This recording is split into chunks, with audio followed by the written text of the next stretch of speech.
చెప్తారు? నేను కూడా బీజేపీ అంటేనే నేను నచ్చుతాను.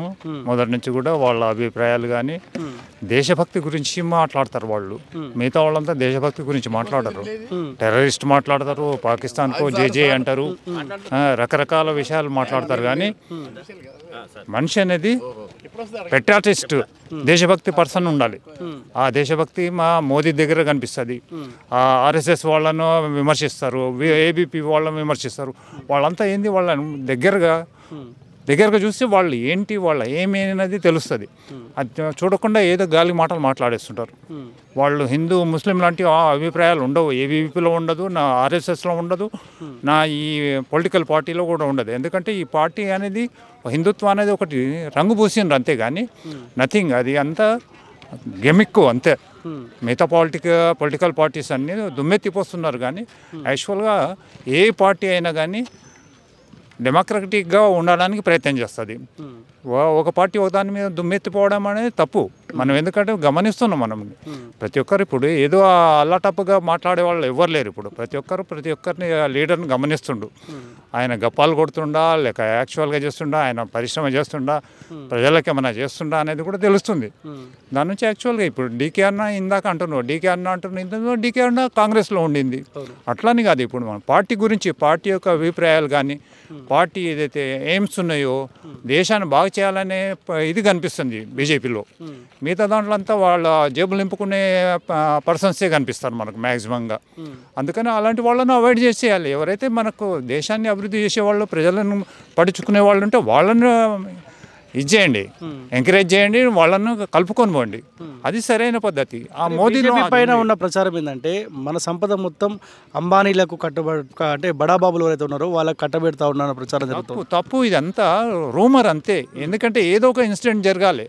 హెరాల్డ్ గురించి అన్నారు కాంగ్రెస్ వాళ్ళను, ఎవరు సోనియా గాంధీని కానీ రాహుల్ గాంధీని హెరాల్డ్ గురించి పెద్ద బ్లేమ్ చేసినారు. అది నడుస్తుంది, కేసులు నడుస్తుంటాయి.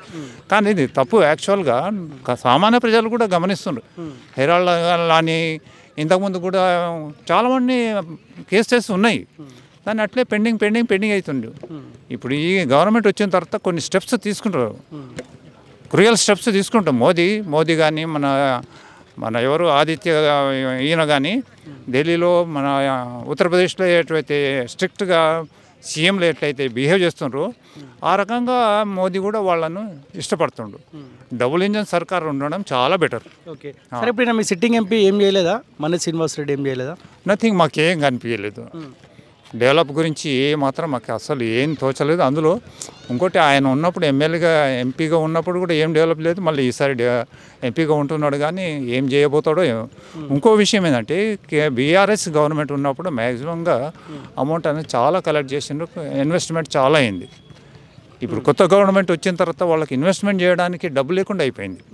వాళ్ళు చేయాలని ఉద్దేశం ఉన్నప్పటికీ కూడా డబ్బు కొరత నుంచి వాళ్ళు ఏం చేయలేకపోతే వాగ్దానాలు చేస్తున్నారు.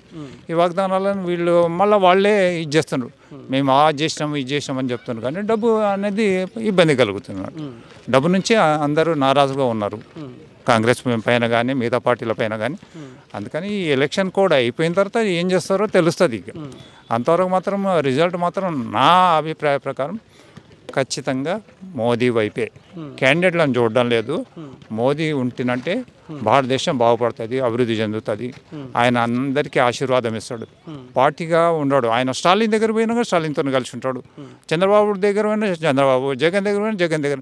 ఆయన క్యాండిడేట్లను చూడడం లేదు, అందరినీ కలుపుకోవడానికి ప్రయత్నం చేస్తున్నాడు. ఓకే, ఇక్కడ డీకే అన్న గెలిచే అవకాశం ఉందా ఫైనల్గా? మ్యాక్సిమంగా ఉండొచ్చు. ఎందుకంటే ఆల్రెడీ మేము మొదటి నుంచి పాలిటిక్స్లో ఉంది కదా, అందుకని మేము గ్రౌండ్ ఉంది.